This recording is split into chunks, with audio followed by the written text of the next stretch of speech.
Folks, welcome back to Three's End. Bubble here. So this morning I'm going to chatter a little bit about the development of jet trainers in Air Training Command from the mid-50s through today. It's kind of been toying on my mind a little while, and so it's time to talk about it. The first airplane that I'm familiar with from the jet age, if you will, in the Air Training Command's the T-37. Now before that they had the T-33, the old T-Bird, which was adequate for its time, but the Air Force had kind of outgrown it by the mid-50s and wanted something a little bit more up to date, if you will. I don't know if they really got that in the tweet, but boy, it sure sounded good. They went from one engine to two engines. They went from one engine that took an eternity to spool up to a pair of engines that took up to 17 seconds to spool up to a military power from idle. That's called progress. At any rate, the T-37 was designed in the early 50s, and then it went into development in 1952. From development, it first flew in 1954, and then it went operational in 1957. So from design to operational was 5 years. And out of that, we flew the aircraft until 2009. So right around 52 years or so. Not a bad return. Then they got to thinking, you know what, T-37 is good for what it does, but we need an airplane to transition into the Century Series fighters, the F-100, the 101, the 102, the 104, 105, and the 110, which it was eventually called the F-4. At any rate, all those aircraft had very, very high approach speeds in comparison to either the Tweed or the T-Bird. And so they needed an airplane to make that transition. Also, they wanted a supersonic airplane. Now, why? I wouldn't have a clue, because to go supersonic in a 38, you can do it, but you have to climb way the hell up, and it takes a lot of gas to get up there. And then you go supersonic for a minute or two, and then you come out of burner, and then you come back downhill, and you spent half your gas on the AB ride, the afterburner ride.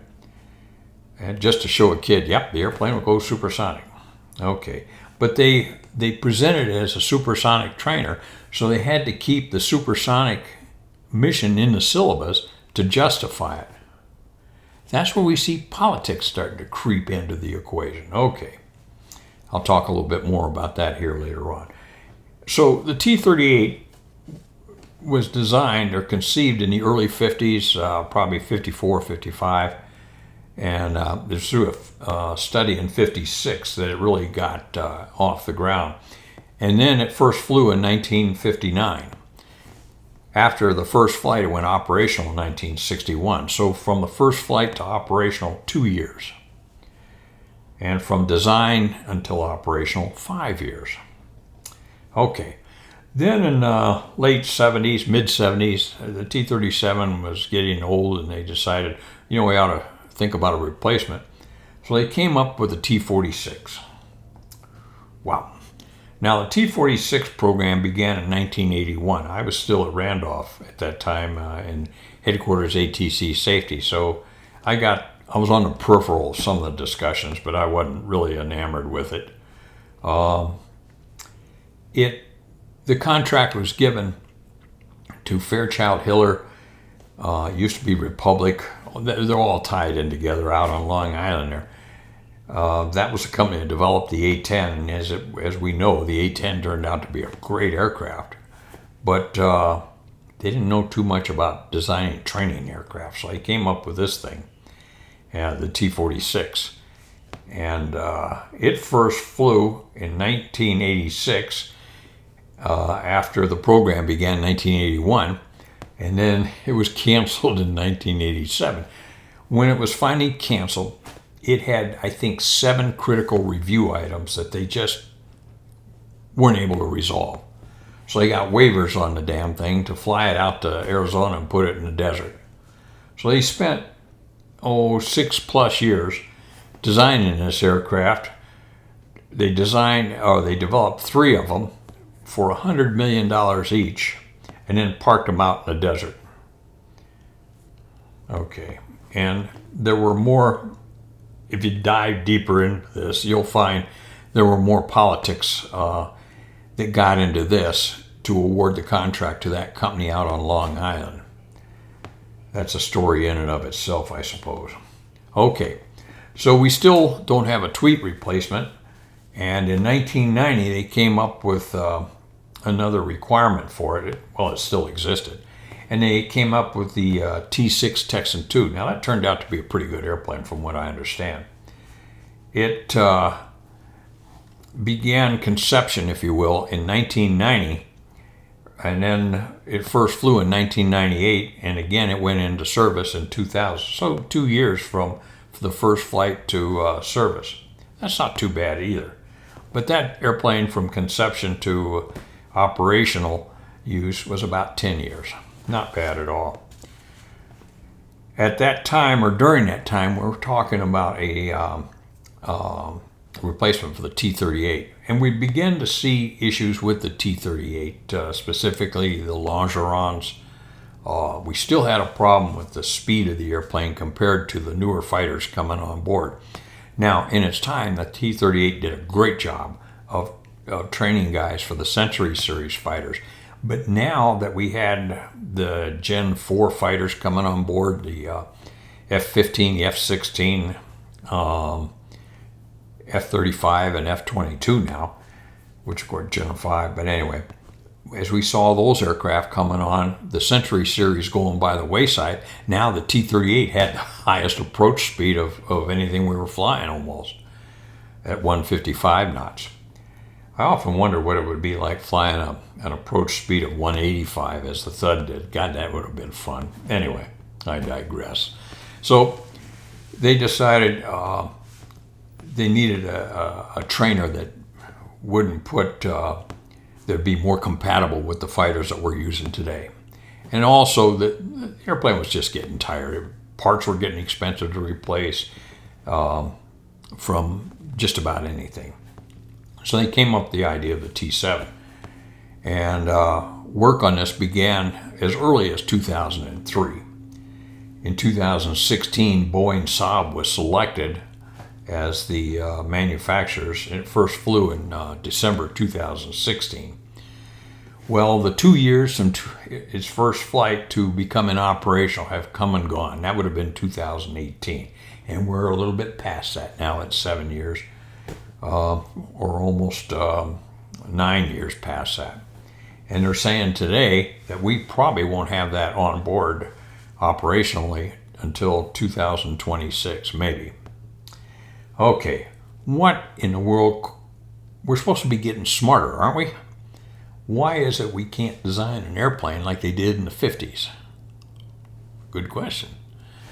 Well, I think we've put too much stock in computers. I think we've gotten too smart for ourselves, if you will. And I think we've dropped out the wisdom component. I think we don't invite some of the people that have been around the closed pattern a couple of times to the discussion. We have all these real bright kids in there, the guys with 4.475 to 4.9321 ACUMs, instead of inviting some of the guys with 2.03 ACUMs, but who are very wise in retrospect. So we've lost a little bit of that wisdom component. And we've substituted some of that for politics, looking at different companies and for political reasons to have this company or that company develop the aircraft versus whatever. And be it as it may, I just think that's the way it is. You know, I had the opportunity to attend a couple of briefings that were just fantastic. One of them by Don Morgan, who was a engineer on the T-38 for almost his whole career. He began out in the 50s with Northrop, and he ended up at Kelly as a T-38 manager for maintenance and so forth. Anyway, Don gave us a presentation once, and he said, when it comes time to replace the T-38, he said, what you're going to find is it will look a lot like the T-38. The fundamental design is fantastic. And he was right. You take a look at that T-7 and certain aspects of it, it looks a lot like the T-38. I always thought the Air Force missed the boat when they recognized the T-38 for what it was and didn't convert the T-38 to F-5 trainers. Now, they could have taken F-5s, and that would have been a relatively easy conversion, and replaced the T-38 with it. A couple advantages over the F-5 had over the T-38 was it had leading edge slats and flaps. It gave it a little bit slower approach speed than what we had. I also saw a proposal where they could put strakes, a lot like the F-18 has on the leading edge of the wing, inboard, just outboard of the intakes, which would again further have reduced the approach speed and the final turn speed and increased the margin of safety. And of course, there were some engine innovations at that time they could have incorporated in the F-5 and had a trainer that was much more capable of a 38, had a lot of the T-38 characteristics, but was more reliable and a lot safer, and yada, yada, yada. But anyway, that was that. The other thing that was kind of interesting, the other briefing I heard was a presentation from Ben Rich. Now, Ben was a remarkable individual. He was Kelly Johnson's number 2 guy. Now, Kelly, if you remember, was the guy that designed the P-38, the C-121 Constellation, the Connie, the T-33, the F-80, P-80, T-33, the SR-71, the U-2. So he knew how to, and the F-117. So Kelly Johnson and his crew out at the Skunk Works knew how to design airplanes. And Ben was talking to us one day, and he made a comment. He said, he was talking about aircraft design and so forth, and he said, we find people applying for work with us today that don't know how to design airplanes.